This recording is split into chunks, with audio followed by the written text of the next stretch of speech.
Physics grade 10 FBISC NBF की book का unit number 12।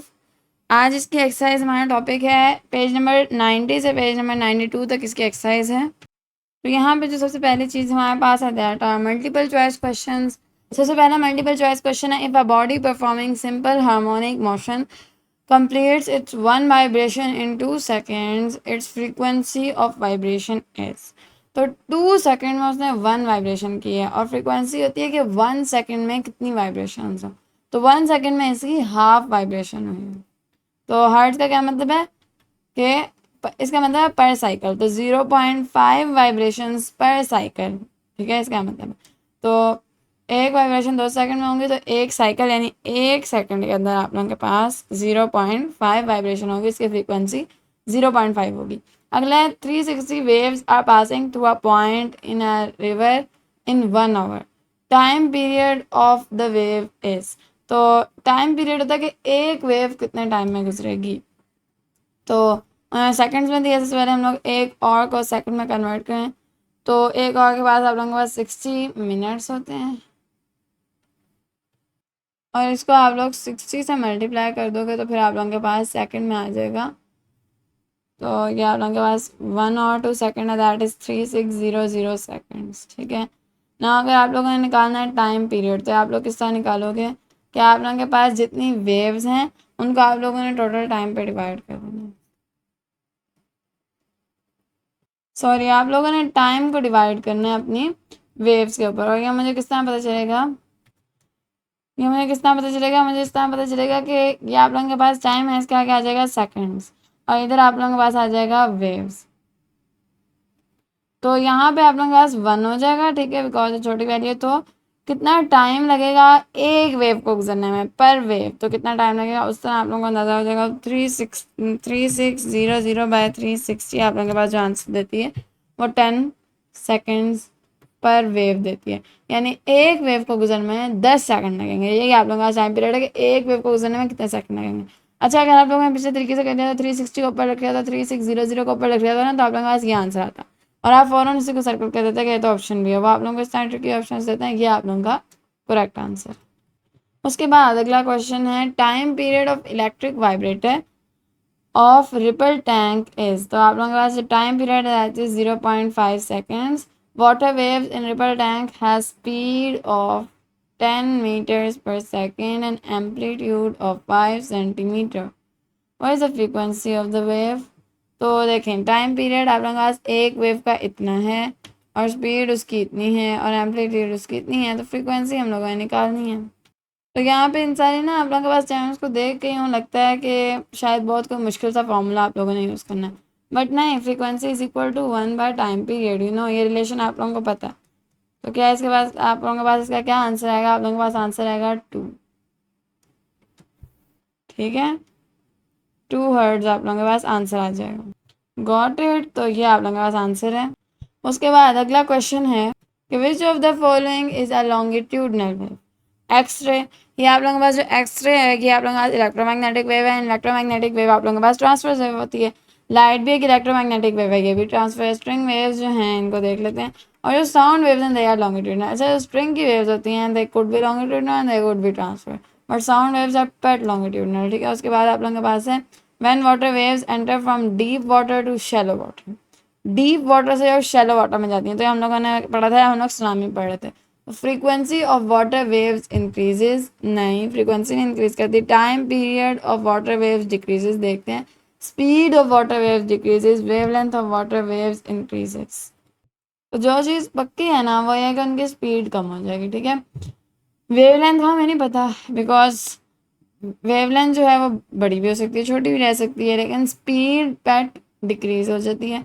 उसके बाद जो टाइम पीरियड है ये भी इतना क्लियर नहीं है, बट स्पीड आप लोगों की डिक्रीज हो जाती है। उसके बाद listening to radio transmission in deep valleys and mountain areas is due to reflection of wave, refraction of waves, interference of waves and diffraction of waves. तो ऑफ कोर्स ये तो क्लियर है डायफ्रैक्शन की वजह से। उसके बाद है which of the following are transfers wave.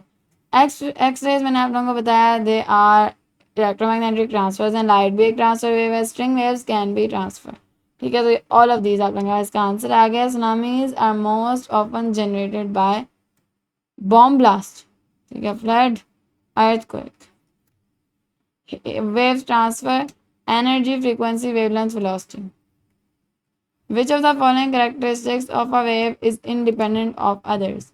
कौन सी इंडिपेंडेंट होती है अदर की? मैंने बहुत बार आप लोगों को पढ़ाया स्पीड, बिकॉज स्पीड एक मीडियम के अंदर एक ही जितनी रहेगी, अगरचे वाला आप लोगों ने फॉर्मूला पढ़ा है, बट यहाँ पे आप लोगों का स्पीड है कांस्टेंट रहती है। स्पीड एक मीडियम में एक ही रहेगी, चाहे आप लोग फ्रीक्वेंसी बढ़ाओ, वेवलेंथ बढ़ाओ, एम्पलीट्यूड बढ़ाओ, स्पीड को कोई फर्क नहीं पड़ेगा। स्पीड इंडिपेंडेंट है, ठीक है। उसके बाद the relation between v f and lambda is v is equal to f lambda. Constructive response question की तरफ चलते हैं।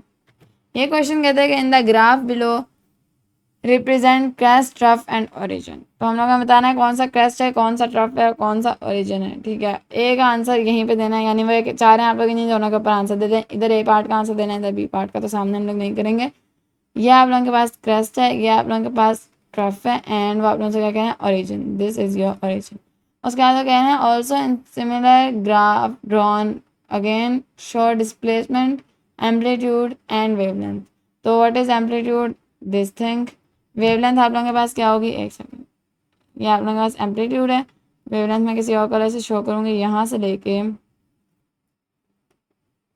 यहाँ तक का डिस्टेंस भी वेवलेंथ हो सकता है, यहाँ से यहाँ तक है। मैंने बस एक शो करा दी है। जो डिस्प्लेसमेंट है उसको मैंने एंड के लिए क्यों रखा है, बिकॉज यहाँ पे एक छोटी सी गलती है जो बच्चे कर देते हैं कि स्टार्टिंग पॉइंट पकड़ते हैं या एंडिंग पॉइंट पकड़ते हैं, बीच में एक लाइन लगाते हैं, लिख देते हैं दिस इज डिस्प्लेसमेंट। नहीं, आप लोगों को ग्राफ दिया गया है, यहाँ पे इस तरह डिस्प्लेसमेंट नहीं निकाली जाती।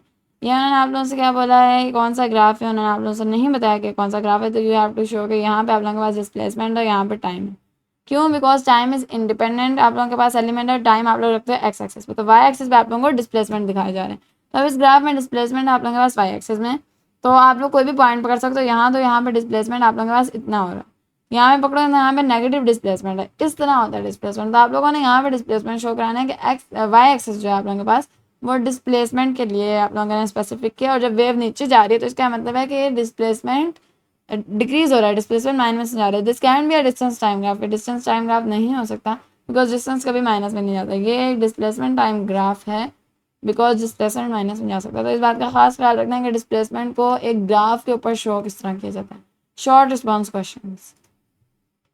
पहला सवाल बहुत इंटरेस्टिंग है, आप लोगों से कह रही है कि फ्रीक्वेंसी को कह रहा है कि फ्रीक्वेंसी के अंदर क्या चेंज आएगा अगर आप लोग रिपल टैंक का टाइम पीरियड डिक्रीज करो। रिपल टैंक का नहीं, जो इलेक्ट्रिक वाइब्रेटर जिससे आप लोग हिला रहे हो उस रिपल टैंक को, उसका टाइम पीरियड, यानी आप लोग बस टाइम पीरियड अगर डिक्रीज करो तो what will happen to your frequency. तो आप लोगों का इनका रिलेशन आता है, आई होप सो। तो फ्रीक्वेंसी इंक्रीज करेगी। मैं इससे कुछ नहीं लिखूंगी, ये आप लोगों ने खुद ही लिखना है। And this is your common sense too. मैंने आप लोगों को बहुत बताया कि अगर टाइम पीरियड कम हो रहा है, इसका यह मतलब है कि एक वेव का टाइम कम हो रहा है, तो कॉमन सेंस है कि फ्रीक्वेंसी बढ़ जाएगी, यानी एक सेकंड में ज़्यादा वेव्स गुजरेंगी। उसके बाद वो पूछेंगे स्पीड के साथ होगा, तो स्पीड विल रिमेन कांस्टेंट। अभी हम लोग ऊपर पढ़ के आएंगे, it is independent of any other factor. ये जस्ट आप लोगों के मीडियम पे डिपेंड करती है। और अभी आप लोगों का मीडियम सिर्फ वाटर वेव्स हैं, सिर्फ रिपल टैंक है, तो ये जो स्पीड है ये कांस्टेंट रहेगी बिकॉज इट इज इंडिपेंडेंट,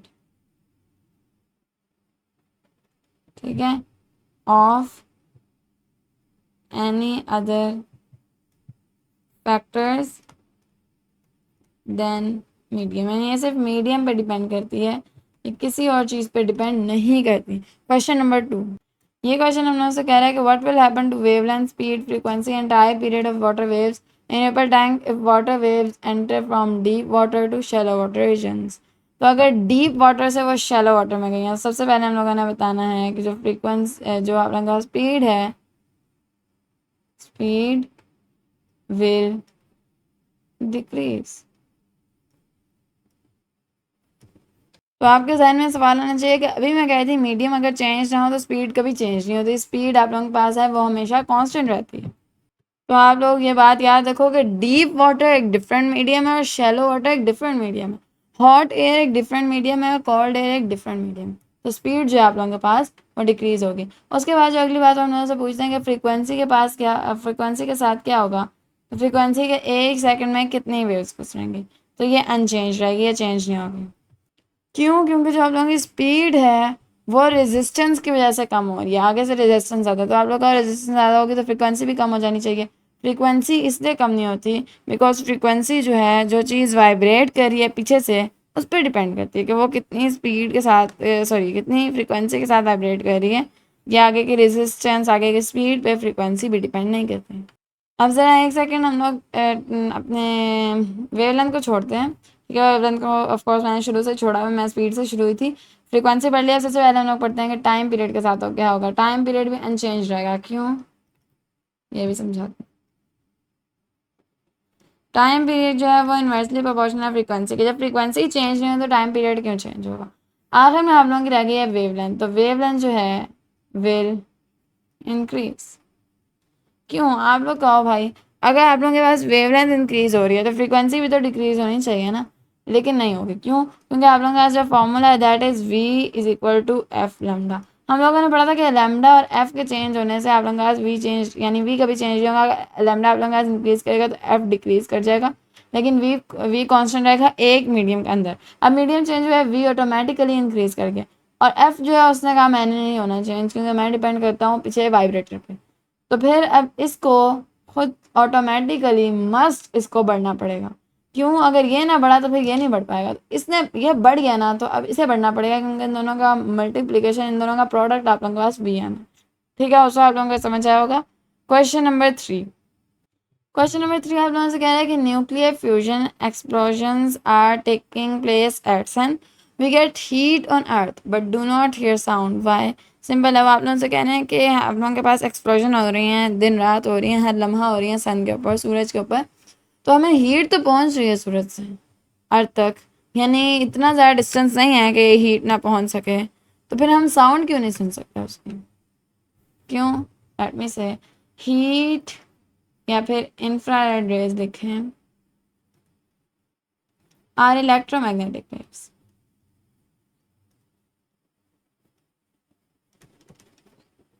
और जो आप लोगों के पास साउंड है दैट इज लॉन्गिट्यूडनल वेव और वो मैकेनिकल वेव।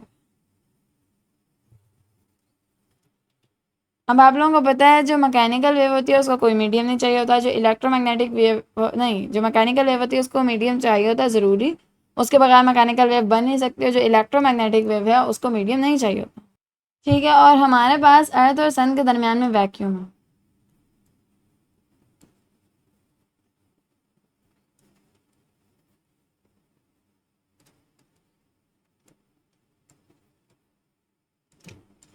तो इस वैक्यूम से इंफ्रारेड रेडिएशन तो गुजर जाएंगी, साउंड वेव नहीं गुजर सकती।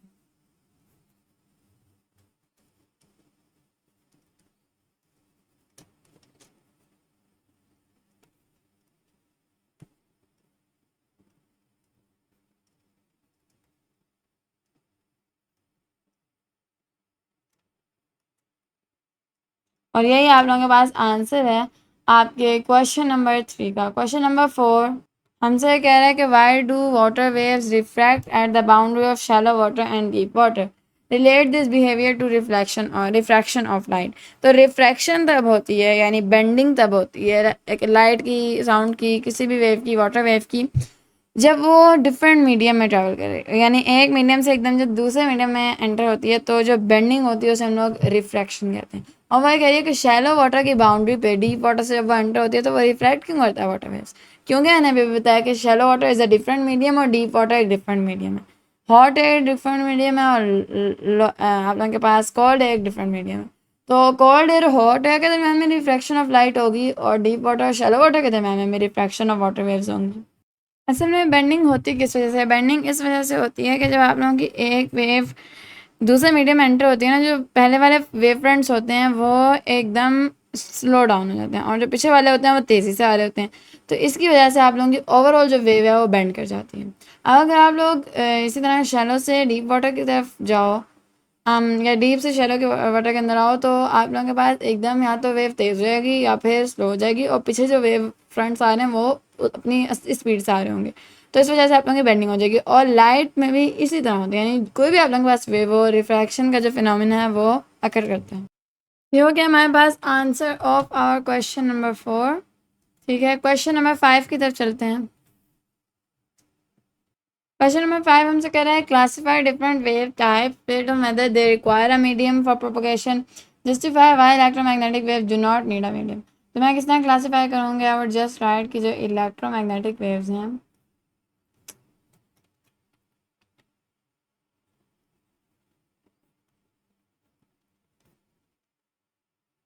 they do not require medium।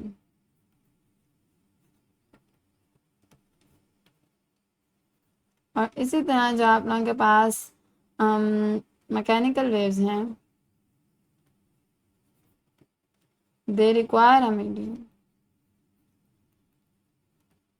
और क्यों इलेक्ट्रोमैग्नेटिक वेव्स को पार्टिकल्स की मूवमेंट की ज़रूरत नहीं होती, मीडियम की ज़रूरत नहीं होती, ये मैं सेपरेट एसएलओज में बहुत ज़्यादा डिटेल से पढ़ा के आई हूँ कि जो इलेक्ट्रोमैग्नेटिक वेव्स होती हैं वो पार्टिकल की मूवमेंट से नहीं बनती, मीडियम के पार्टिकल की मूवमेंट से नहीं बनती, वो इलेक्ट्रिक और मैग्नेटिक फील्ड के एक दूसरे के परपेंडिकुलर मूव करने से बनती हैं, जिसकी वजह से जो वेव है वो आगे की तरफ प्रोपागेट करती है।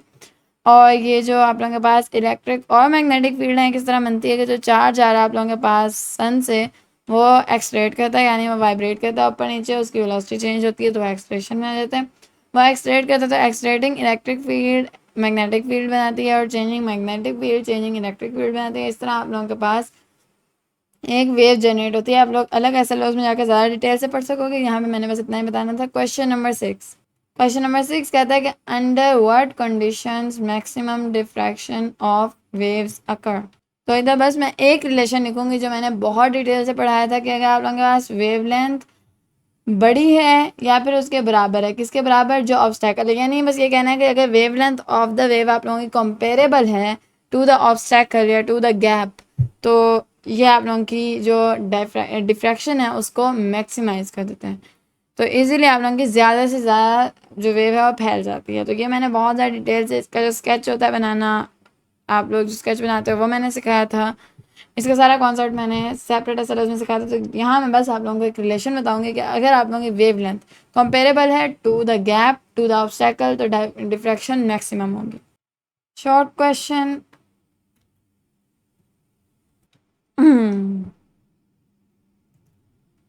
शॉर्ट क्वेश्चन नंबर 7 हमसे कह रहा है कि distinguish between reflection and refraction by describing how each process affects wave direction and speed.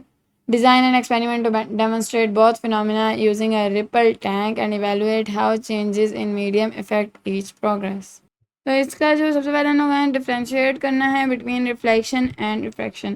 तो ये डिफ्रेंशिएशन आप लोगों के पास इन दोनों के दरमियान में किस तरह इनकी वेव डायरेक्शन और स्पीड अल्टर होती है। तो डेफिनेशन रिफ्लेक्शन के आप लोगों को पता है कि बाउंसिंग बैक ऑफ वेव होता है और रिफ्रैक्शन जो होता है बेंडिंग ऑफ वेव होता है। वेव डायरेक्शन जो होती है रिफ्रैक्शन के अंदर वो बदल जाती है, ठीक है, बाउंस हो जाती है वापस, और जो रिफ्रैक्शन के अंदर बेंड करती है टुवर्ड द नॉर्मल या अवे फ्रॉम द नॉर्मल।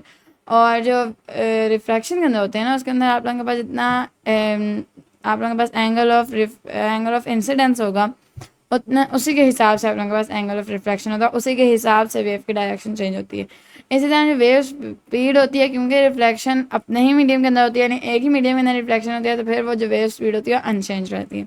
लेकिन जो रिफ्रैक्शन है दैट वो उसके अंदर मीडियम आप लोगों के पास चेंज होता है, तो फिर जो आप लोगों के पास वेव स्पीड है वो भी चेंज होती है। एक मीडियम के अंदर एक स्पीड होती है, आप लोगों के पास एक वेव की कॉन्स्टेंट होती है वो एक मीडियम के अंदर।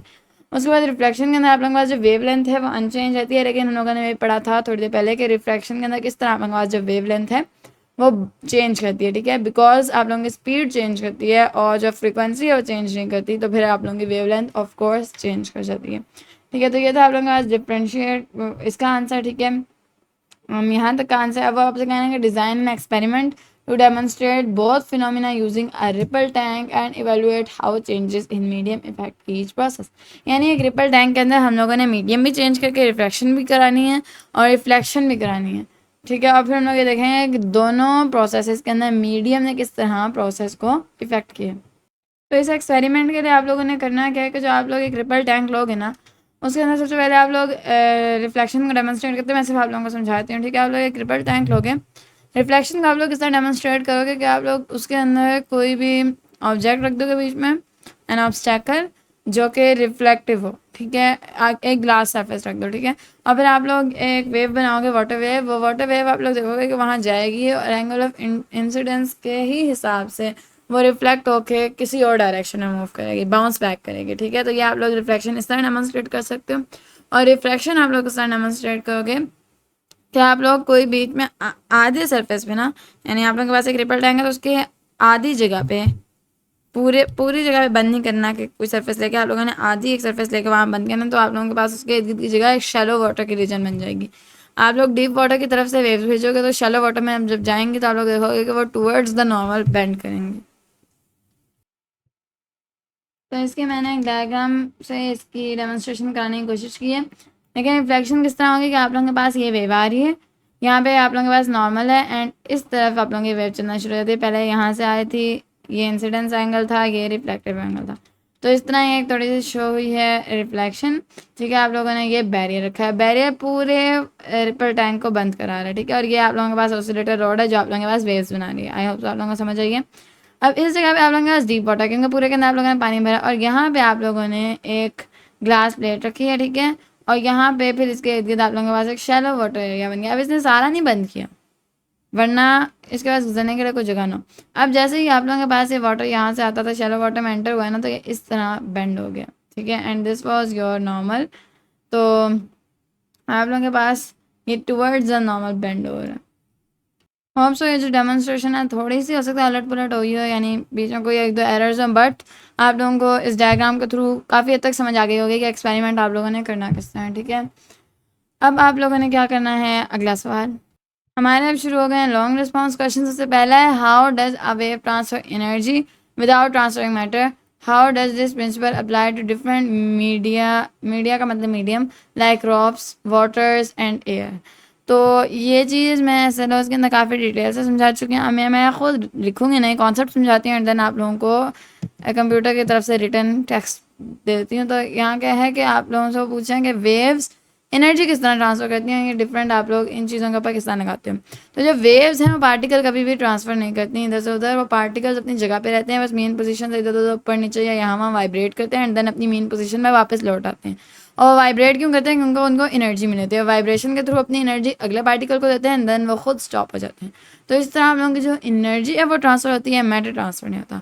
रॉब की बात करें तो रॉब के एक पार्टिकल आगे नहीं मूव करते, बस जो वेव है, जो डिस्टर्बेंस है वो आगे की तरफ मूव करती है। वाटर की बात करें तो वाटर के ऊपर तो खास एक्सपेरिमेंट भी था कि वाटर के ऊपर आपने एक कॉर्क रखा है और आपने एक वाटर वेव प्रोड्यूस किया, वो कॉर्क अपनी जगह पे वाइब्रेट करके यहीं पे रुक जाएगा, आगे नहीं जाता वो कभी भी, ठीक है। उसके बाद आप लोग एयर को देखो तो एयर के अंदर भी यही है कि एयर के पार्टिकल्स आगे नहीं जाते, एयर की डिस्टर्बेंस जो अंदर वेव प्रोड्यूस है वो आगे जाते हैं। इस तरह जब आप लोग बोल रहे हैं तो जो दूसरे बंदे को आवाज़ आ रही है वो पार्टिकल्स के आगे आने की वजह से नहीं आ रही, वो वेव के आगे आने की वजह से आ रही है, वो एनर्जी के आगे उनके कान तक पहुंचने की वजह से आ रही है, वो डिस्टर्बेंस के ट्रैवल करने की वजह से आ रही है।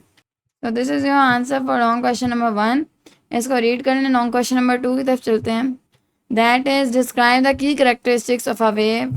वेवलेंथ क्या होता है, वेवलेंथ दो क्रस्ट के दरमियान का डिस्टेंस है, दो ट्रफ्स के दरमियान का डिस्टेंस है। और फ्रीक्वेंसी क्या है, एक सेकंड में कितनी वेव्स बन रही है। एम्पलीट्यूड क्या है, मैक्सिमम डिस्टेंस जो मीन पोजीशन से ऊपर या नीचे की तरफ ट्रैवल किया जाता है वेव के, तो वेव के अंदर, ठीक है। और and their relationships to other, उनका रिलेशनशिप क्या है, उनका रिलेशनशिप ये है कि वेवलेंथ और फ्रीक्वेंसी का तो आप लोगों को पता है कि दोनों वो आप लोगों का इन्वर्सली प्रोपोर्शन है। वाई, बिकॉज आप लोगों का फॉर्मूला आता है v is equal to f lambda. और अगर एम्पलीट्यूड की बात करें तो ये ना फ्रीक्वेंसी पे डिपेंड करती है ना वेवलेंथ पे, इंडिपेंडेंट है। उसके बाद वो पूछ रहे हैं how do these characteristics affect the waves energy and behaviour. तो अगर आप लोगों के पास वेवलेंथ ज़्यादा होगी ना तो आप लोगों के पास जो एनर्जी होगी वो ज़्यादा होगी या कम होगी आप लोग इसका अंदाज़ा नहीं लगा सकते। लेकिन एनर्जी का एक बहुत बड़ा गहरा ताल्लुक है विद योर एम्पलीट्यूड। अगर एम्पलीट्यूड ज़्यादा होगा तो एनर्जी ज़्यादा होगी, और अगर एम्पलीट्यूड आप लोगों के पास कम होगा तो एनर्जी कम होगी। अगर एम्पलीट्यूड ज़्यादा होगा तो एनर्जी ज़्यादा होगी। तो ये एनर्जी को एम्पलीट्यूड आप लोगों का बहुत गहराई के साथ इफ़ेक्ट करता है। और हाई फ्रिक्वेंसी का क्या मतलब है कि एनर्जी एक फास्टर रेट पे आ रही है। अब ये बिहेवियर को किस तरह इफ़ेक्ट करते हैं, आप लोगों की जो वेवलेंथ है अगर वो ज़्यादा या कम होगी तो वो डिफ्रैक्शन के बिहेवियर को अल्टर करती है। बिकॉज अगर वेवलेंथ गैप के साइज़ की हुई, हम लोगों ने भी पढ़ा था कि अगर लैम्डा ग्रेटर इक्वल टू आप लोगों का गैप हुआ या ऑब्स्टेकल हुआ तो फिर आप लोगों की जो डिफ्रैक्शन है वो मैक्सिमम होंगे। तो आप लोगों की वेवलेंथ जो है वो ये फैसला करती है कि आप लोगों की डिफ्रैक्शन मैक्सिमम होनी है, कितनी होनी है, कम होनी है, नॉर्मल होनी है, ठीक है। और इसी तरह आप लोगों की जो एम्पलीट्यूड है वो इंटेंसिटी का फैसला करती है कि लाउड साउंड होनी है या फिर आप लोगों के पास वो कम साउंड होनी है, मध्यम साउंड होनी है, ब्राइट लाइट होनी है, डिम लाइट होनी है। ये जो सारी चीज़ें हैं आप लोगों के पास एम्पलीट्यूड करती है। तो मैं इसका आंसर देती हूँ। तो ये आप लोगों के पास आंसर है क्वेश्चन नंबर 2 का, लॉन्ग क्वेश्चन नंबर 2 का। इसको रीड कर लें, जितना मैंने समझाया वो ये सब कुछ। क्वेश्चन नंबर 3 की तरफ चलते हैं। क्वेश्चन नंबर 3 आप लोगों से कह रहा है कि explain the relationship between wave speed, frequency and wavelength using the equation v is equal to f lambda.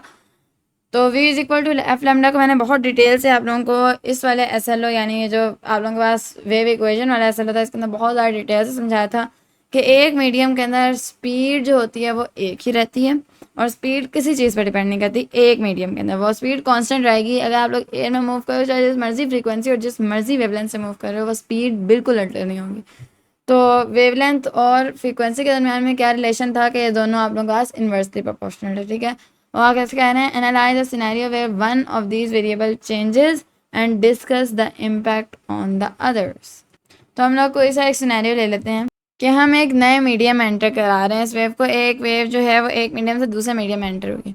तो मैंने बोला था कि जो स्पीड होगी एक मीडियम के लिए कांस्टेंट होगी। अब दूसरे मीडियम में एंटर होगी तो स्पीड आप लोगों की ऑटोमेटिकली इंक्रीज हो जाएगी। अच्छा, स्पीड इंक्रीज हुई है, बट जो फ्रीक्वेंसी है वो ना मीडियम पे आपकी डिपेंड करती है ना इस चीज़ पर डिपेंड करती है कि आप लोगों की वेवलेंथ बढ़ी है नहीं। फ्रीक्वेंसी यानी वेवलेंथ पर डिपेंड जरूर करती है कि अगर वेवलेंथ बढ़ेगी तो फ्रीक्वेंसी कम होगी, बट इस जगह पे जो फ्रीक्वेंसी है वो पीछे से ऑसिलेटर पे ज़्यादा डिपेंड करती है कि ऑसिलेटर ने किस फ्रीक्वेंसी से उस वेव को बनाया था। तो फ्रीक्वेंसी कहती है भाई मैंने नहीं चेंज होना। तो अब फ्रीक्वेंसी ने जिद लगा लिया तो अब आप लोगों की वेवलेंथ को इंक्रीज़ होना पड़ेगा, क्योंकि अगर इक्वेशन के एक साइड पे आप लोगों की स्पीड इंक्रीज़ हो गई है तो उसको बैलेंस करने के लिए इक्वेशन की दूसरी साइड पे कोई ना कोई एक चीज़ तो इंक्रीज़ होनी पड़ेगी, क्योंकि उन दोनों का प्रोडक्ट है स्पीड। तो फिर आप लोगों की वेवलेंथ भी ऑटोमेटिकली इंक्रीज़ होती है और फ्रीक्वेंसी इस जगह पे कांस्टेंट रहती है। तो ये आप लोगों के पास answer of your question number 3, long question number 3, ठीक है। इसका आप लोग रीड कर लेंगे। लॉन्ग क्वेश्चन नंबर 4, ये क्वेश्चन कह रहा है कि compare and contrast transfer and longitudinal wave providing example of each, यानी हमें एक टेबल बनाना है। Why is this distinction important in understanding wave behaviour.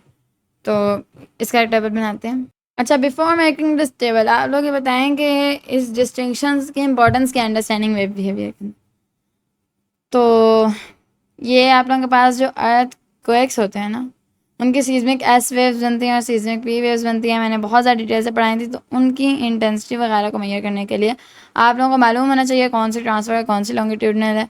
और आप लोगों को फिर अपने उसके ऊपर जिसके ऊपर आप लोग नाप रहे हो उस वेव को, आप लोगों को फिर पता चलता है कि सीज़मिक एस वेव है, सीज़मिक पी वेव है। जब आप लोगों को पता चलता है कि एक ट्रांसफर्स वेव आ रही है, फिर लॉन्गिट्यूडनल वेव आ रही है, वो पानी में से गुजर पा रही है नहीं गुजर पा रही है, इस तरह, ठीक है। और बाकी ये कि अगर आप लोगों को पता है कि लाइट ट्रांसफर वेव है तभी तो आप लोग उसकी एप्लीकेशंस बना पाते हो, आप लोग उसे यूज़ कर पाते हो, क्योंकि ट्रांसफर वेव के लिए कुछ फैक्टर ज़्यादा यूज़फुल होते हैं। बिकॉज जो आप लोगों के पास बस कुछ फैक्टर्स ट्रांसफर वेव के लिए ज़्यादा यूज़फुल होते हैं, कुछ लॉन्गिट्यूडनल वेव के लिए ज़्यादा यूज़फुल होते हैं। अब ये आप लोगों के पास का टेबल है, नीचे सिग्निफिकेंस ऑफ द डिस्टिंक्शन भी दिया है। ये आप लोगों के पास लॉन्ग क्वेश्चन नंबर 4 का आंसर, ठीक है। तो ये हम लोग एक बार सबसे पहले टेबल पढ़ते हैं कि टेबल के अंदर ट्रांसफर वेव और लॉन्गिट्यूडनल वेव के अंदर फ़र्क क्या बता रहे हैं। तो पार्टिकल ऑसिलेशन जो होती है ट्रांसफर वेव के अंदर जो 90 डिग्रीज़ पे होती है टू द प्रोपगेशन, यानी अगर आप लोगों की इस तरफ वेव जा रही है तो 90 डिग्रीज़ पे इस तरह करके आप लोगों के पार्टिकल्स मूव कर रहे होते हैं। रिमेंबर ट्रांसफर वेव ये और लॉन्गिट्यूडनल वेव ये चीज़ है, ठीक है। तो इधर आप लोगों के पास 0 या 180 आप लोग कह सकते हैं, यानी पैरेलल मूव करती है। या तो आप लोग अगर वेव इस साइड पे मूव करें तो पार्टिकल्स भी इस साइड पे मूव करते हैं, या फिर अगर आप लोग वेव इस साइड पे मूव करें तो पार्टिकल्स इस साइड पे मूव करते हैं। समझ आए। फिर हम लोग कहते हैं कि 0 डिग्री है 180 डिग्री है। अगर उसके बाद में बात करें स्ट्रक्चर की, तो यहाँ पे क्रस्ट एंड ट्रफ होता है, यहाँ पे कंप्रेशन और रेयरफैक्शन होते हैं। फिर प्रोपगेशन मीडियम क्या होता है, ये आप लोगों के पास सीज़मिक एस वेव और सीज़मिक पी वेव्स का यहाँ पे कॉन्सेप्ट आ जाता है कि जो आप लोगों के पास ट्रांसफर्स जो हैं सॉलिड लिक्विड की सर्फेसिस पे जा सकती हैं, वैक्यूम पे जा सकती हैं। लेकिन जो आप लोगों के पास लॉन्गिट्यूडनल वेव्स हैं they can travel on solids, liquids and gases, और वो वैक्यूम से ट्रैवल नहीं कर सकती longitudinal waves, because longitudinal waves जो होती हैं they are a part of mechanical waves, ठीक है। और ये जो होती हैं ये लिक्विड गैस इंटीरियर्स के अंदर से ट्रांसफर्स वेव नहीं गुजर पाती। ट्रांसफर्स वेव लिक्विड के अंदर से लिक्विड की सर्फेसिस पे देखें वो कह रहे हैं लिक्विड के सर्फेसिस से गुजर जाती हैं। इसलिए मैंने आप लोगों को बताया था कि वाटर वेव्स तो बन जाती हैं ट्रांसफर्स, बट लिक्विड के इंटीरियर से नहीं गुजर सकते, इस तरह से इसमें एस वेव नहीं गुजर पाती है। इसकी सारी रीज़न हम लोग इसके अलग से सिलेबस के अंदर पढ़ के आते हैं, दोबारा उसको एक्सप्लेन करने का मेरे पास टाइम नहीं है। उसके बाद ये कि ये पोलराइज हो सकती है और ये पोलराइज नहीं हो सकती, ये भी हमें पता है। इसके बाद एग्जाम्पल्स जो उन्होंने दी हैं, वो लाइट वेव दी है ट्रांसफर्स के अंदर, साउंड वेव दी है हमें लॉन्गिट्यूडनल के अंदर। फिर ट्रांसफर्स के अंदर आप लोग अपनी सारी इलेक्ट्रोमैग्नेटिक वेव्स लिख सकते हो, gamma rays, X rays, radio waves, microwaves, ठीक है। और इधर आप लोगों के पास पी वेव्स भी दी हैं, ठीक है, सीजमिक पी वेव्स, और यहाँ पे सीजमिक एस वेव्स भी आती हैं। उसके बाद हम लोग पढ़ते हैं इनकी सिग्निफिकेंस ऑफ डिस्टिंक्शन। तो वही कि सीजमिक एस वेव्स जो हैं वो लिक्विड से ट्रैवल नहीं कर सकती हैं, पी वेव्स लिक्विड से कर सकती हैं। तो इस तरह हमें बातें समझ आती हैं कि आप लोगों की जो लाइट और ट्रांसफर वेव है, तो प्रैक्टिकल एप्लीकेशंस जो हैं वो हम लोग देखें। अब अच्छा ये देखें, आप लोगों की जो प्रैक्टिकल एप्लीकेशंस हैं उनको उसने इससे किस तरह रिलेट किया कि आप लोगों की जो सन ग्लासेस होती हैं वो पोलराइज कराते हैं, क्योंकि उनको पता होता है ट्रांसफर वेव है, transfer wave light transfer wave, transfer wave जो है वो पोलराइज हो सकती है, ठीक है। इसी तरह आप लोगों के पास एलसीडी स्क्रीन टेक्नोलॉजी थी। अब अगर आप लोगों को नहीं पता कि पोलराइज क्या होता है, तो पोलराइज करने का मतलब होता है कि आप लोग जो पार्टिकल की वाइब्रेशन होती है उसको लिमिट कर देते हो, कि इसी प्लेन के अंदर से पार्टिकल्स जो हैं वो वाइब्रेट कर सकते हैं। तो आप लोग इस तरह ट्रांसफर्स वेव को कर सकते हो कि ट्रांसफर्स वेव जब पार्टिकल को वाइब्रेट कराए तो वो एक ही प्लेन के अंदर हो। तो पोलराइज सन ग्लासेस में यूँ ही होता है, तो आप लोगों के पास जो ग्लेयर होता है वो ब्लॉक हो जाता है। अब देखो, अगर आप लोग पोलराइज नहीं करते एक ट्रांसफर वेव को, तो आप लोगों के पास जो पार्टिकल्स होते हैं वो ऑल पॉसिबल डायरेक्शंस में वाइब्रेट करते हैं, जो भी आप लोगों के पास वेव की डायरेक्शन के परपेंडिकुलर एरिया होगा उसके अंदर वो वाइब्रेट करते हैं। बट जब आप लोग उसे पोलराइज कर देते हो तो वो एक ही प्लेन के अंदर आप लोगों के कंट्रोल के अंदर वाइब्रेट करता है, यानी आप लोगों को पता होता है कि इसी प्लेन के अंदर जाएंगे, तो इसी को हम लोग पोलराइज कहते हैं। और ये जब सन ग्लासेस को आप लोग पोलराइज कर देते हो ना, तो ग्लेयर यानी जो एक हार्श और ब्लाइंडिंग लाइट होती है, यानी बहुत तेज़ जो आप लोगों के एकदम लाइट पड़ती है और आप लोग कुछ देख नहीं पाते, इतना सूरज की तरफ अगर आप लोग देखो तो एक ग्लेयर आती है आप लोगों की तरफ, तो उस ग्लेयर के थ्रू आप लोग आगे देख नहीं पाते हो, बिकॉज वो बहुत इंटेंस और हार्श लाइट होती है, और उसी उसी को हम लोग ग्लेयर कहते हैं। और जब आप लोग पोलराइज सन ग्लासेस पहनते हो तो वो जो ग्लेयर है उसको ब्लॉक कर देती है। बट ग्लेयर को अगर ब्लॉक करना, देयर इज़ अ क्वेश्चन कि आप लोगों ने तब भी सन की तरफ नहीं देखना है, बिकॉज सन की तरफ से तब भी अल्ट्रा वायलेट रेज आ रही हैं। अल्ट्रा वायलेट रेज को किसी ने ब्लॉक नहीं किया, एंड अल्ट्रा वायलेट रेज अगर डायरेक्टली आप लोगों की आंखों में पड़े तो आप लोगों की आंखें ब्लाइंड हो सकती हैं, ठीक है। तो सन की तरफ देखने की गलती नहीं करनी, चाहे ग्लेयर हो चाहे ना हो। उसके बाद अगले क्वेश्चन की तरफ चलते हैं। ये क्वेश्चन हमसे कह रहे हैं कि describe how waves undergo reflection, refraction and diffraction, analyse a real world scenario to illustrate these phenomena. तो तीनों आप लोगों को पता है, रिफ्लेक्शन बाउंसिंग बैक है, रिफ्रैक्शन बेंडिंग है towards the normal away from the normal, और डिफ्रैक्शन जो है वो किसी ऑब्स्टेकल से टकराने के बाद वेव का स्प्रेड करना, ठीक है। और रियल वर्ल्ड सिनेरियोज भी मैं आप लोगों को देती हूँ। ये अब इस तरह कुछ कॉन्सेप्ट जो मैं पढ़ा के बस बहुत हो गया, ठीक है। रिफ्लेक्शन मैंने समझा दिया, बाउंसिंग बैक है, रिफ्लेक्शन जो है वो डायरेक्शन और वेव जब चेंज होती है प्रोपेगेट होती है तब, ठीक है। Change in propagation direction of the wave, यानी वेव जिस तरह प्रोपेगेट करी है उसकी जब डायरेक्शन चेंज होती है उसे हम लोग रिफ्लेक्शन कहते हैं। डिफ्रैक्शन जो स्प्रेडिंग आउट ऑफ वेव है, ठीक है। उसके बाद रियल वर्ल्ड सिनेरियोज दे दिए हैं कि रिफ्लेक्शन जो है ओशन स्वेल्स जब आप लोगों को आते हैं और आप लोगों के पास जो सी वॉल होती है उसको जब हिट करते हैं वापस चले जाते हैं और बाउंस बैक करते हैं और रिफ्लेक्ट करते हैं।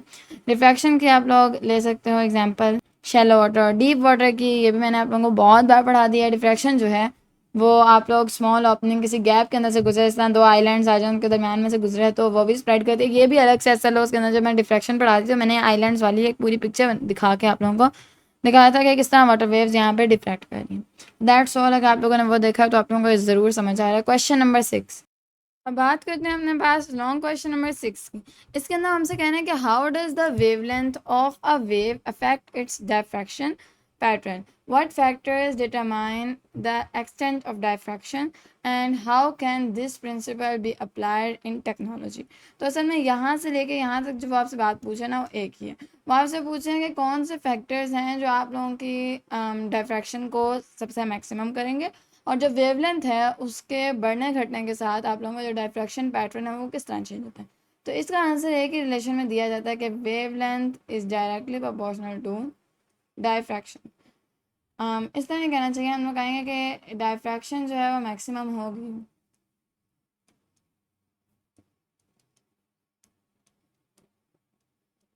व्हेन आप लोगों की जो वेवलेंथ है वो अप्रॉक्सीमेटली इक्वल होगी आप लोगों के जो गैप है, गैप को आप लोग डी से जाहिर करते हो, ठीक है। डी आप लोगों के पास डिफ्रैक्शन का साइन नहीं है, D is the size of your gap. जो गैप है आप लोगों के पास, लाइक अगर ये दोनों आप लोगों के पास ऑब्स्टेकल्स हैं और इतना आप लोगों के पास गैप है, तो जितना आप लोगों के पास इस गैप का डिस्टेंस है उतना ही अगर आप लोगों के पास डिस्टेंस हो जाए, आप लोगों की एक वेव लेंथ हो जाए उतनी, तो आप लोग जो वो करोगे ना, आप लोगों की जो डायफ्रैक्शन होगी वो एट मैक्स होगी। यही इस दोनों का आंसर है कि आप लोगों की जो वेव लेंथ है वो अगर relative to the gap increase करती है, तो आप लोगों की जो डिफ्रैक्शन पैटर्न है वो भी इंक्रीज करेगा, वो डिफ्रैक्शन जो है वो भी ज़्यादा होगी, एट मैक्स होगी, और आप लोगों की जो स्प्रेडिंग है ऑफ योर वेव्स वो ज़्यादा होगी। तो फैक्टर्स जो डिटरमाइन करेंगे आप लोगों ने लिखना है, उसके अंदर आप लोगों ने बताना है कि जो वेव लेंथ है वो ये है, और जो आप लोगों के पास डी है that shows your the gap obstacle. ठीक है, अच्छा इसके बाद आप लोगों से पूछते हैं कि टेक्नोलॉजी में क्या आप लोगों का इफ़ेक्ट है इस डिफ्रैक्शन रेट का, तो इसका आंसर हम पढ़ते हैं। ठीक है, इफेक्ट ऑफ वेवलेंथ भी है, डिटरमाइनिंग फैक्टर्स भी है, ये दोनों जो बातें हैं ना, सबसे ऊपर वाले जो दोनों हेडिंग्स हैं, ये वही आंसर जो मैंने यहाँ पे दे दिया। हम लोग पढ़ने लगे हैं टेक्नोलॉजिकल एप्लीकेशन को, दैट इज़ ऑप्टिकल डिवाइसेस जो हैं like spectrometers use diffraction gratings to separate light into its component colours for chemical analysis. समझाती हूँ। असल में आप लोगों के पास जो स्पेक्ट्रोमीटर है वो स्पेक्ट्रम नहीं है, स्पेक्ट्रम का भी असल में काम यही होता है कि उसने लाइट को 7 कलर्स में तोड़ना होता है, लेकिन वो डिफ्रैक्शन के थ्रू नहीं तोड़ती। स्पेक्ट्रोमीटर एक इस तरह का आप लोगों के पास इंस्ट्रूमेंट है जो लाइट को 7 कलर्स में तोड़ता है through the process of diffraction. अच्छा, उसके बाद उन्होंने बोला कि जो अल्ट्रासाउंड होती है ना, उसके अंदर भी आप लोग जो टिश्यू की बाउंड्रीज होती हैं उनके दरमियान की गैप्स के हिसाब से वेवलेंथ को रखते हैं ताकि मैक्सिमम डिफ्रैक्शन हो। ये बात तो समझ आती है, ये ज़रा सी नई बात थी, ये मशीन देख लें। इसकी वर्किंग पढ़ना हमारा काम नहीं है, because that is not the part of our SLO। अगले सवाल की तरफ चलते हैं। दैट इज़ के explain the formation of tsunamis due to under water earthquake, discuss how these waves change as they move from deep to shallow water and their potential impacts. तो ये मैं अलग अलग SLO उसमें भी कैंतर के एक्सरसाइज के अंदर भी सब कुछ मैंने बहुत डिटेल से पढ़ा है कि सुनामी जो है वो अंडर वाटर अर्थक्वेक की वजह से पैदा होते हैं, और अंडर वाटर अर्थक्वेक किस तरह पैदा होते हैं, वो जो प्लेट्स आप लोगों की हिलती हैं, और उसके बाद आप लोगों के पास जो वेव्स हैं वो डीप से शैलो वाटर की तरफ जाती हैं, तो उनका जो एल्टीट्यूड है वो बढ़ जाता है और जो उनकी फ्रीक्वेंसी है वो कम हो जाती है, उनकी स्पीड जो है वो डिक्रीज़ कर जाती है। तो इसका भी आंसर मैं आप लोगों को रिटर्न फॉर्म में दूंगी क्योंकि मैंने बहुत बार पढ़ा दिया हुआ है। बाय द वे इसके जो पोटेंशियल इम्पैक्ट्स होंगे वो यही होंगे कि आप लोगों का इंफ्रास्ट्रक्चर और डैमेज होगा बस। ठीक है, और अच्छा हम लोग अब ये एक बार देख लेते हैं। ये जो बीच में फॉर्मूला है ना, बड़ा कंफ्यूजिंग सा लगा है, देखेंगे जस्ट एक बोनस है। अगर आप लोग लिखना चाहते हो दैट्स इट, नहीं लिखना तब भी ना लिखो, बिकॉज ये आप लोगों के ऐसे लोग के अंदर नहीं। वो ये कहना है कि जो आप लोगों की वेव स्पीड होती है ना, उसका फॉर्मूला होता है इन डीप ओशन वाटर। और बाकी ये कि उन्होंने बताया कि डीप ओशन वाटर में किस तरह है, शैलो वाटर में किस तरह है, और पोटेंशियल इम्पैक्ट्स बता दिए, फॉर्मेशन में बता दी। बाकी मुझे भी एक्सप्लेन करने की जरूरत नहीं, आप लोग एक बार पढ़ लो, सेपरेट है सिलेबस में, मैंने बहुत डिटेल से सब कुछ पढ़ा है। क्वेश्चन नंबर 8, ये सवाल हमसे कह रहा है कि एम्पलीट्यूड जो है वो एनर्जी जो है एक वेव के अंदर उसको किस तरह रिलेट करती है उसके साथ, और इसके अंदर हम लोगों ने अपनी मैथमेटिकल रीजनिंग देनी है, प्लस हम लोगों ने कुछ रियल लाइफ एप्लीकेशंस देनी है। तो सबसे पहले अगर मैं मैथमेटिकल रीजनिंग दूँ, तो मैंने आप लोगों को बताया कि जब भी इस तरह कोई सवाल आए तो मैं जस्ट आप लोगों को एक रिलेशन दे देती हूँ, आगे लिखना है काम आप लोगों ने खुद ही करना होता है। तो जो एनर्जी है वो एम्पलीट्यूड के स्क्वायर के इक्वल है, अगर तो एम्पलीट्यूड डबल होगी एनर्जी 4 टाइम्स हो जाएगी, इस तरह जाता है। तो ये डायरेक्टली प्रोपोर्शन है और बहुत गहरा असर है इन दोनों का एक दूसरे के ऊपर। अब अगर हम लोग रियल वर्ल्ड एप्लीकेशंस देखें, तो इसके अंदर सबसे पहले आप लोग ले लेंगे सुनामी। सुनामीज के अंदर आप लोग कह सकते हो ओशन वेव्स। इसके अंदर जब एम्पलीट्यूड बहुत ज़्यादा बढ़ती है तो उसकी एनर्जी इतनी ज़्यादा होती है कि वह शहरों के शहर अपने साथ डुबा के ले जाती है। तो हम लोग लिखेंगे ओशन वेव्स। ठीक है, और सेकंड इसको एक्सपेंड करना आप लोगों का काम है इन अ लॉन्ग क्वेश्चन, मैं जस्ट आप लोगों को कॉन्सेप्ट दे रही हूँ। उसके बाद हम लोग दूसरी रियल वर्ल्ड एप्लीकेशन दे सकते हैं, that would B of a loud speaker.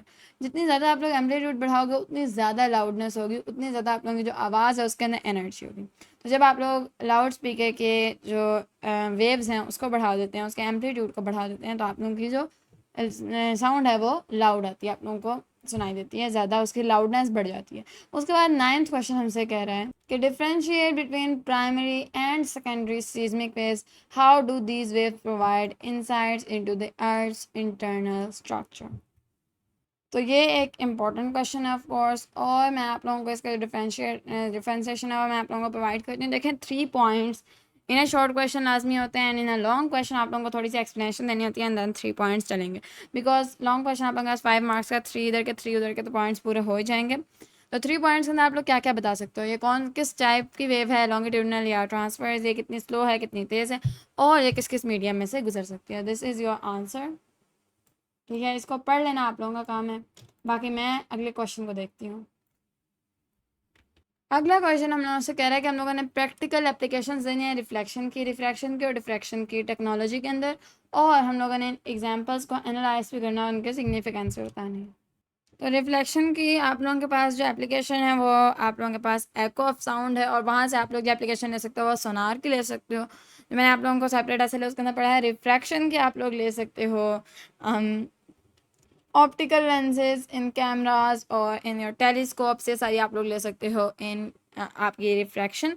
और डिफ्रैक्शन की अगर बात करें तो जो रेडियो की आवाज़ें, जो ऐसे आप लोगों ने लाउड स्पीकर की आवाज़ें सुननी होती हैं बिल्डिंग के पीछे खड़े होकर, लाइक जो डिफ्रैक्ट हो के आप लोगों के पास गैप से आप लोगों तक जो आवाज़ आती है, यानी आप वो चीज़ नहीं दे सकते, आप वो रेडियो देख नहीं सकते, वो आप लोग रेडियो का टॉवर देख नहीं सकते, लेकिन उसकी आवाज़ आप लोगों तक डिफ्रैक्ट होकर पहुंच जाती है। तो ये इसके आप लोगों को आई नो आप लोगों को एप्लीकेशंस पता हैं, इनको मैंने यहाँ लिख दिया है, आप लोग पढ़ सकते हो।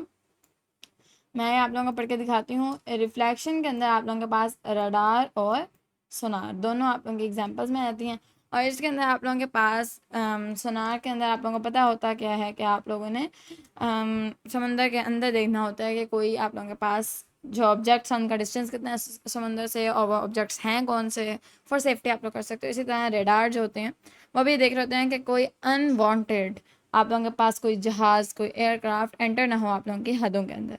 उसी तरह रिफ्लेक्शन मैंने ऑप्टिकल लेंसेज आप लोगों को बताया, कैमरास टेलीस्कोप आई ग्लासेस सब के अंदर जो होते हैं। टेलीस्कोप से आप लोगों को पता है आप लोग इस तरह जिस तरह सब मरीन्स के अंदर से एक टेलीस्कोप निकलती है, वो वाटर से ऊपर का सारा एरिया चेक कर लेती है, जबकि आप वाटर से ऊपर नहीं होता है, आप नीचे से आंख लगाते हो और आप लोगों को ऊपर वाली चीज़ नज़र आती है। ठीक है, उसके बाद डिफ्रैक्शन की बात रेडियो सिग्नल्स, ठीक है, और आप लोगों के पास जो आप लोगों की आवाज़ होती है वो लॉन्ग रेंजेस तक पहुंच सकती है। न्यूमेरिकल क्वेश्चंस की तरफ चलते हैं।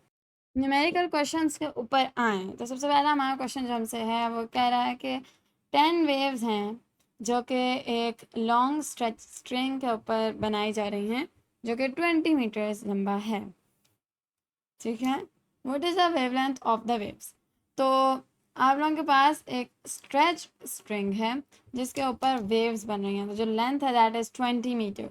तो देखें एक 20 मीटर का आप लोगों के पास फासला है टोटल, उसके ऊपर 10 वेव्स बने हैं, तो एक वेव जो होगी उसकी जो आप लोगों के पास वेव लेंथ होगी दैट वुड बी जो डिस्टेंस है total divide by number of waves, that would B 20/10। Common sense है आप लोगों की, तो दैट वुड बी 2 मीटर्स। तो वेव लेंथ तो निकल आई। उसके बाद वो कह रहा है कि फ्रीक्वेंसी क्या होगी वेव की, अगर जो आप लोगों के पास स्पीड है वो 12 मीटर है, तो वेव लेंथ यानी lambda is equal to v is equal to f lambda. यूँ जाता है ये, और हमें उन्होंने स्पीड दे दी, हम लोगों ने फ्रीक्वेंसी पता करनी है, तो हम लोग ये फ्रीक्वेंसी किस तरह पता करते हैं, frequency is equal to v by lambda, frequency is equal to 12/2 that would be 6। तो जो फ्रीक्वेंसी है that would be 6 hertz. Hopes आप लोगों को समझ आइए। क्वेश्चन नंबर 2, ये क्वेश्चन कहता है कि एक रिपल टैंक है जिसकी जो लेंथ है वो 1.5 मीटर, और जो वेव हैं वो इस लेंथ को 2 सेकंड्स में कवर कर रही है। If distance between two successive crest and trough is 10 centimetre, then find the number of waves, frequency of waves and their time period. अच्छा, सक्सेसिव क्रेस्ट और ट्रफ के दरमियान का जो डिस्टेंस है दैट इज 10। इसे ज़रा आप लोगों ने ध्यान से समझना है। ये आप लोगों के पास एक वेव है, अब ये एक क्रेस्ट है और ये एक ट्रफ है, इसके दरमियान का उन्होंने आपको डिस्टेंस दिया, क्रेस्ट के दरमियान का नहीं दिया, तो this is not the wave length, लेकिन उन्होंने आप लोगों को दिया 10 सेंटीमीटर ये वाला डिस्टेंस। तो अब एक जो आप लोगों के पास वेव लेंथ होती है that is the double of this distance. तो आप लोग वेव लेंथ किस तरह निकालोगे, वेव लेंथ आप लोग किस तरह निकालोगे, 2 into 10 centimetre that would B 20 centimetre. सबसे पहले तो हमारे पास निकल आई वेव लेंथ। अब जो रिपल टैंक है उसकी जो आप लोगों के पास लेंथ है दैट इज़ 1.5 मीटर्स। तो हम लोग यहाँ से हम निकालने लगे हैं नंबर ऑफ वेव्स, और फिर हम लोग निकालेंगे frequency of wave, time period खुद ब खुद निकलेगा। तो सबसे पहले हम लोगों ने वेवलेंथ तो निकाल ली है, वेवलेंथ ऐसे निकालने की कोई जरूरत नहीं थी, उन्होंने हमसे यानी कहा नहीं था, बट हम लोगों ने निकाली। अब ये हम लोगों ने क्यों निकाले, ताकि हम लोग नंबर ऑफ वेव्स निकाल सकें। अभी अभी पिछले सवाल के अंदर हम लोगों ने पढ़ा था कि distance divide by number of waves is equal to lambda, और लेमडा हमारे पास है, तो 20 सेंटीमीटर इज इक्वल टू, अब एक बात का सर आप लोगों ने ध्यान रखना है, यहाँ पे 1.5 मीटर है तो आप लोगों ने इसको भी मीटर में कन्वर्ट करना है, 20 को बैकअप 20 सेंटीमीटर को अगर आप लोग मीटर में कन्वर्ट करोगे that would B this thing. अब इसे रखो 0.2 को यहाँ रखना है, डिस्टेंस आप लोगों के पास 1.5 है और नंबर ऑफ वेव्स आप लोगों ने निकालनी है, दैट इज 7.5 वेव्स। ठीक है, अब हम लोगों ने निकालनी है फ्रीक्वेंसी। अगर 2 सेकंड में 7.5 वेव्स गुजरती हैं तो जो फ्रीक्वेंसी है that would B 7.5 divided by 2, that is 3.75 hertz. Last thing जो हम लोगों ने निकालनी है दैट इज टाइम पीरियड, यानी जो एक वेव है वो कितने सेकंड्स में गुजरेगी। तो 7.5 को आप लोगों ने डिवाइड करना है, सॉरी 7.5 को आप किसी से डिवाइड नहीं करोगे, आप लोग 2 को डिवाइड करोगे 7.5 से, यानी 2 सेकंड में 7.5 वेव गुजरती हैं। 2 बाय 7.5 आप लोगों को बताएगा कि एक सेकंड में कितनी वेव, सॉरी एक वेव कितने सेकंड्स में गुजरती है। This is your seconds, this are the number of waves. ये दोनों कटेंगे तो नंबर ऑफ वेव्स का तो कोई यूनिट नहीं आता, सेकंड में आप लोगों के पास जो है वो आंसर आ जाएगा। तो 0.266 सेकंड जो है आप लोगों के पास वो टाइम पीरियड आता है। Question number 3 of numerical questions. ये क्वेश्चन हम लोगों से कह रहा है कि हम लोगों ने फ्रीक्वेंसी निकालनी है एक रेड लाइट की जिसकी जो आप लोगों के पास वेव लेंथ है दैट इज 700 नैनोमीटर, और ये कहाँ जा रही है आप लोगों के पास वैक्यूम में। क्या आप लोगों को वैक्यूम में लाइट की स्पीड पता है?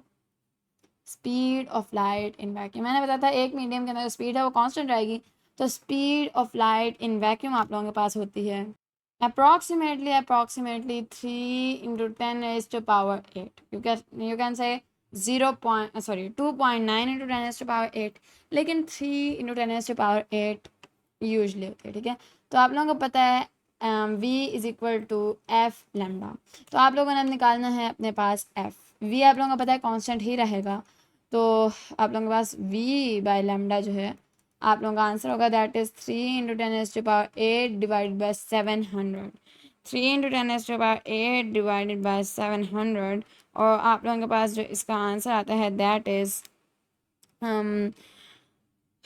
ओके दैट इज 428571, यानी सादा ज़ुबान में आप लोगों के पास जो आंसर है that is approximately equal to 4.29 into 10 raised to power 14 hertz.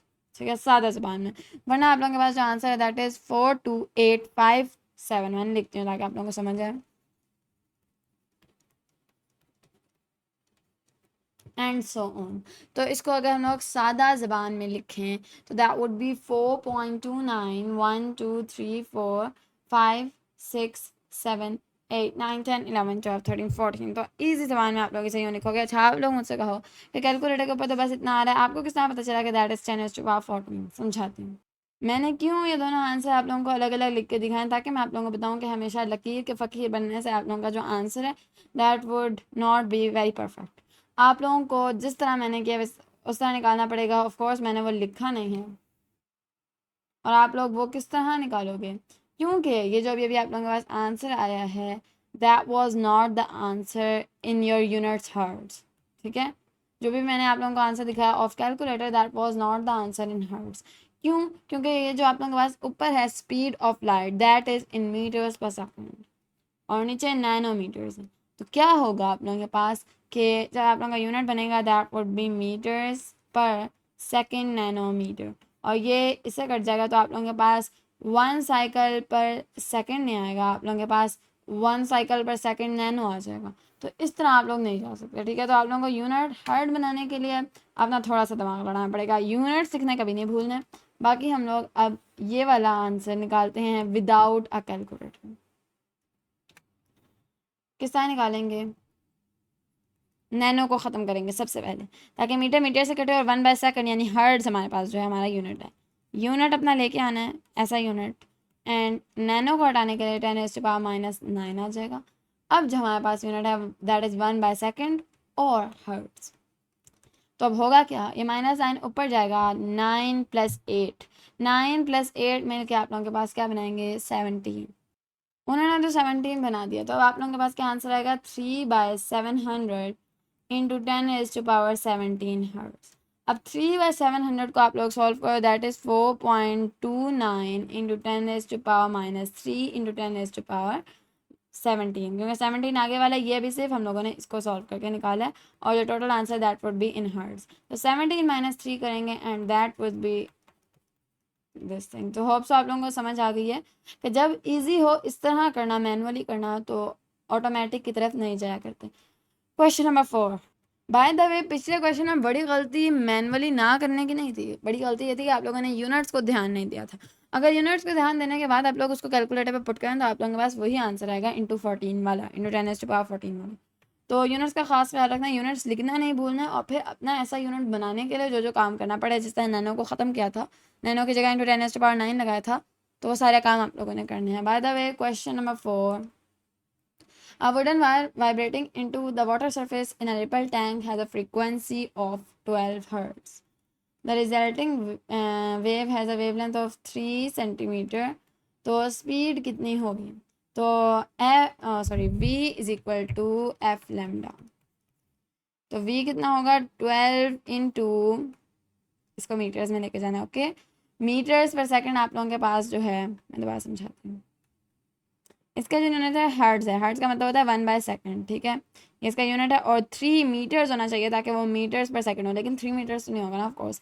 Centimetre को आप लोगों ने मीटर में कन्वर्ट करना, दैट विल बी 0.03 मीटर्स, ठीक है।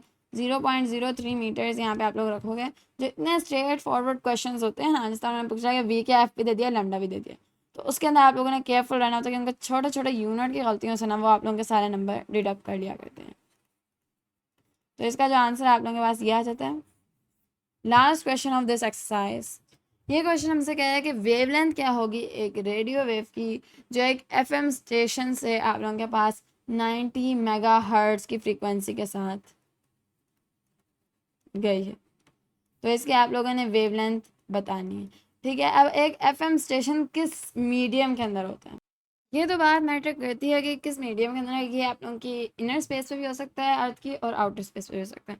लेकिन जो सबसे बड़ा मसला है दैट इज़ कि रेडियो वेव्स कौन सी वेव्स हैं, दैट आर इलेक्ट्रोमैग्नेटिक वेव, और सारी इलेक्ट्रोमैग्नेटिक वेव आप लोगों के पास स्पीड ऑफ लाइट यानी सी पे ट्रैवल करती हैं, दैट इज़ 3.0 इंटू 10⁸ मीटर्स पर सेकेंड। इस यूनिट का आप लोगों ने ख्याल रखना, ये हमेशा मीटर पर सेकेंड वाली वैल्यू है, वरना किलोमीटर पर सेकेंड में चेंज हो जाएगी, ठीक है। अच्छा, बाय द वे आप लोगों के पास v is equal to f lambda अपना फॉर्मूला था। v आप लोगों को पता चल गया, दिस वन। f भी पता चल गया, लेमडा निकालना है, that would be v by f 3 into 10⁸। फिर वही काम करना है, ऊपर मीटर्स पर सेकंड है तो नीचे आप लोगों के पास हर्ट्ज है। तो आप लोगों ने 90 मेगा को आप लोगों ने कन्वर्ट करना है इनटू योर ये वाली फॉर्म, ठीक है। और अब आप लोगों ने देखना है कि 1/सेकंड होगा और मीटर पर सेकंड होगा, तो यूनिट क्या बनेगा, मीटर,